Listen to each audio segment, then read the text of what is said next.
Bismillahirrahmanirrahim. Assalamualaikum warahmatullahi wabarakatuh. Alhamdulillahirabbil alamin. Allahumma sholli ala sayyidina Muhammad wa ala ali sayyidina Muhammad. Selamat berjumpa kembali kepada seluruh mahasiswa yang hadir pada kesempatan kali ini. Kita kembali lanjutkan perkuliahan kita selanjutnya. Kita pada kali ini membahas tentang hukum dan penyelesaian konflik sosial, hukum dan penyelesaian konflik sosial.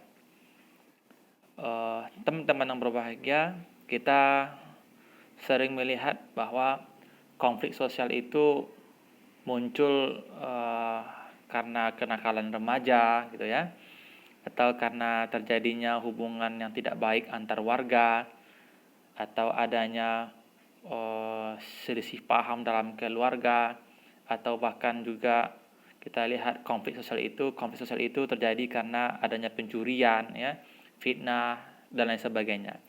Itu yang tergambar oleh kita ketika kita membahas tentang konflik sosial, artinya permasalahan atau masalah-masalah yang muncul di masyarakat secara umum. Tapi pernahkah terpikir oleh kita bahwa seringkali kita mendapati bahwa sesuatu yang kita harapkan menjadi solusi dalam menyelesaikan konflik, justru dialah yang menjadi penyulut, bahkan dia sendiri konflik itu. Nah, kok bisa? Nah, ini yang kita bahas pada kesempatan kali ini, yaitu hukum dan konflik. Teman-teman yang berbahagia, hukum tersebut memiliki berbagai aspek. Yang pertama, hukum dari aspek para penegak hukum itu sendiri.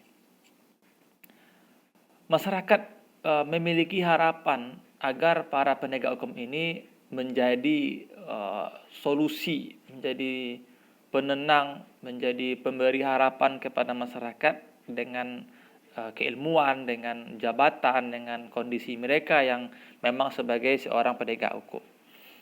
Itu idealnya.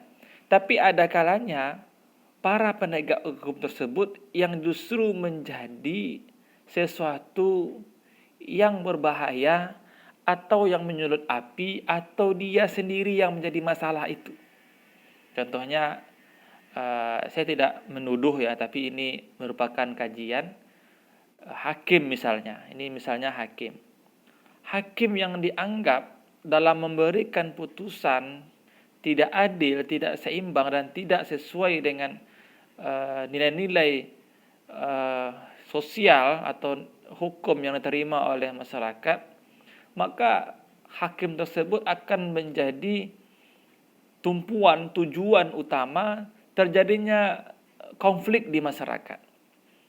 Jadi hakim yang seharusnya menjadi penenang, pemutus putusan agar konflik itu hilang, justru pada kasus ini dia sendirilah yang jadi konflik itu.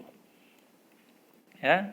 Jadi konflik itu bisa muncul dari penegak hukum, bukan dari apa yang dibuat oleh masyarakat secara umum. Itu dari sisi hakim. Hari ini kita melihat bagaimana suatu keputusan itu yang menimbulkan reaksi dari masyarakat spontan, tidak menerima, tidak mendukung, bahkan menganggap hakim itu tidak lagi fair, tidak ideal, dan memihak kepada salah seorang pelaku atau pihak tertentu. Dan ini kita dapati kasus penyuapan hakim, ya, kasus hakim yang tidak objektif dalam memberikan putusan. Ini yang pertama. Yang kedua, seperti polisi dan jaksa. Ketika para penegak hukum, polisi dan jaksa tersebut tidak mampu memberikan tauladan, contoh yang baik dalam mengayomi masyarakat, maka masyarakat akan jenuh, akan merasakan ketidaknyamanan dengan itu. Contohnya, masyarakat mengadu mendapati sebuah perilaku yang tidak baik. Ini contoh dilakukan oleh para pejabat seperti korupsi, ya, dan lain sebagainya. Tapi ini diproses lambat, seakan-akan diproses itu lambat, tidak diproses lah seolah seperti itu, maka masyarakat akan bertanya, akan mencari tahu, dan jika ini terjadi berulang-ulang hampir di setiap wilayah kita ini Indonesia ini contohnya, maka akan memunculkan reaksi dari masyarakat itu, reaksi yang paling ideal itu adalah reaksi tidak percaya lagi. Sehingga apa? Sehingga ketika rakyat, masyarakat tidak lagi memiliki kepercayaan kepada penegak hukum dalam rangka menegakkan keadilan, maka rakyat itu akan mencari jalan untuk berbuat sendiri agar adil itu tercapai. Contohnya, masyarakat yang sudah mulai resah dengan seringnya terjadi begal dahulu di tahun 2018 tersebut. Masyarakat yang sudah resah dengan aksi pembegalan yang tidak kunjung usai, maka ketika masyarakat mendapati si pembegal, si pelaku, akan langsung dihakimi massa oleh masyarakat. Kenapa? Karena mereka sudah kesal. Kejahatan ini terus dilakukan berulang-ulang dan tidak terlihat di tahun itu kekurangan data korban. Sehingga mereka kesal dan mereka aniaya, mereka hajar, mereka pukul si pelaku. Ada yang sakit, ada yang meninggal. Yang seharusnya di negara hukum ini tak perlu terjadi. Ya? Jadi seharusnya di negara hukum itu kalau ada masalah pidana, ya, dan lain sebagainya itu tertangkap oleh warga dilaporkan. Tapi kenapa hari ini kita melihat warga seakan-akan enggan untuk melaporkan dan langsung menghakimi massa di tempat kejadian? Karena barangkali karena faktor tadi. Faktor yang sudah tertanam di pikiran masyarakat bahwa sebagian dari penegak hukum itu tak lagi dapat dipercaya. Dan hari ini saya sendiri juga bertanya tentang keputusan dari salah seorang hakim, ya, dari oknum juga nih ya, yang memutuskan untuk mengurangi masa tahanan para terdakwa atau tersangka korupsi. Nah, ketika ini viral, maka ini akan menjadi problem di masyarakat dan lagi-lagi akan mengarah kepada kepercayaan mereka. Nah, ini dia. Jadi ini merupakan hukum, penegak hukum yang justru menjadi sumber konflik sosial. Ini penegak hukum. Yang kedua adalah hukum itu sendiri. Ya. Loh, kok bisa hukum itu menjadi sumber konflik sosial? Iya, ketika hukum itu dibuat atau undang-undang itu dibuat tanpa melalui proses yang seharusnya dilalui. Contohnya kemarin kita melihat bagaimana hiruk pikuk demonstrasi para mahasiswa, para buruh, para guru honor, para petani, para nelayan tentang undang-undang Omnibus Law. Ini sudah lewat nih. Tapi ini jadi pelajaran. Undang-undang itu dibuat seharusnya menjadi tempat sandaran, tempat berpijak dalam berhukum untuk mencapai keadilan. Bukan justru dia yang menjadi sumber konflik. Ya. Nah, ini ada apa? Berarti ada materi undang-undang itu yang dianggap tidak tepat atau tidak mewakili kepentingan masyarakat secara umum. Ya, seperti kepentingan para buruh, kepentingan petani, kepentingan guru honor, kepentingan umum lah pokoknya. Sehingga mereka menganggap ini sebuah permasalahan. Nah, jadi ini dia. Jadi ketika penegak hukum sudah menjadi konflik sosial dan materi hukum itu juga menjadi konflik sosial, maka akan memberikan akses masyarakat itu lebih ekstrim lagi. Nah, ini yang kita khawatirkan. Sehingga apa? Sehingga supremasi of law, kekuatan hukum itu sudah semakin pudar, maka kita perlahan akan menjadi negara yang seperti hutan, ya. Seperti hutan yang berduit, yang berkekuasaan, yang kuat, maka mereka yang akan menang. Nah, ini yang kedua. Lalu yang terakhir adalah kembali mengorientasikan fungsi hukum itu. Ini yang ketiga, ya. Jangan kita berhenti fungsi hukum itu hanya berstandar kepada formalitas mereka, hanya melihat formalitasnya saja kita perhatikan. Contohnya, membuat undang-undang itu harus punya naskah akademik.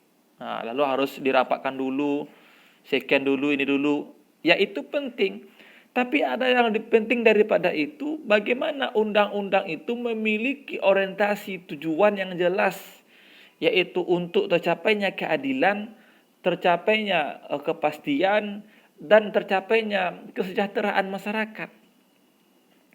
Jadi meskipun kita punya banyak undang-undang, tapi tidak menimbulkan rasa keadilan, toh kita tidak akan nyaman juga. Hukum itu harus bersifat represif. Artinya apa? Artinya hukum itu mampu mengakomodir kepentingan masyarakat secara umum, sehingga masyarakat merasa aman. Hukum itu harus bersifat pasti, tidak mudah untuk ditarik kemana-mana.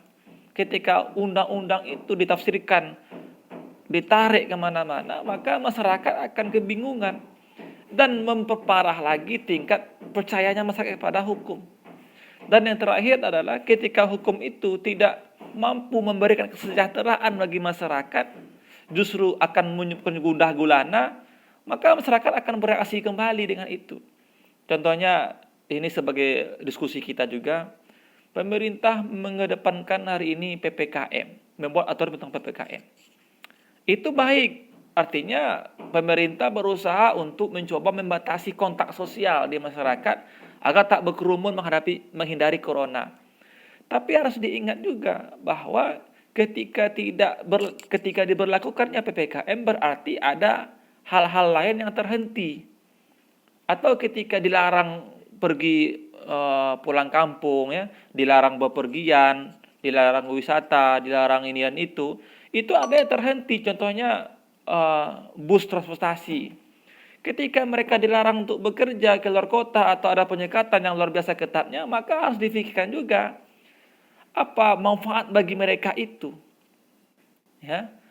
Tapi ketika mereka diberikan dispensasi atau diberikan sesuatu yang mengamankan diri mereka, seperti ekonomi mereka aman, diberikan semacam bantuan dan lain sebagainya itu, maka PPKM ini memang dianggap sebagai sebuah kebaikan. Kenapa? Karena dia mengerti itu dihalangi oleh pemerintah untuk kebaikan, dan pemerintah juga tanggung jawab untuk memenuhi atau membantu dia dalam menghadapi masa kesulitan itu. Bukan dilepas. Nah, makanya hari ini saya mendengar kawan-kawan mengatakan, biarlah saya mati karena corona daripada saya mati kelaparan di rumah. Ini menorientasikan kepada kita bahwa pemerintah memfokuskan diri kepada aturan-aturan yang dibuat, tapi tidak melihat, tidak mengamati dampak yang terjadi di masyarakat itu sendiri. Nah ini ya, jadi ini adalah keluhan yang disampaikan sebagian warga kepada kita dengan harapan, maka ini menjadi kajian kita bersama bahwa hukum itu harus punya orientasi 3. Yang pertama adalah orientasi itu untuk keadilan, yang kedua untuk kepastian, serta yang ketiga adalah untuk menjamin atau tercapainya kesejahteraan sosial di masyarakat secara umum. Jadi ini merupakan 3 tujuan hukum yang harus dicapai, sehingga dengan tercapainya tujuan hukum ini diharapkan hukum dipercaya lagi oleh masyarakat. Nah, jadi terakhir saya sampaikan bahwa potensi yang paling kuat mempengaruhi masyarakat adalah potensi konflik yang dimunculkan oleh hukum itu sendiri serta oleh para penegak hukum. Baik, saya kira demikianlah kita pada kesempatan kali ini. Terima kasih segala perhatiannya. Saya akhiri dengan Assalamualaikum warahmatullahi wabarakatuh.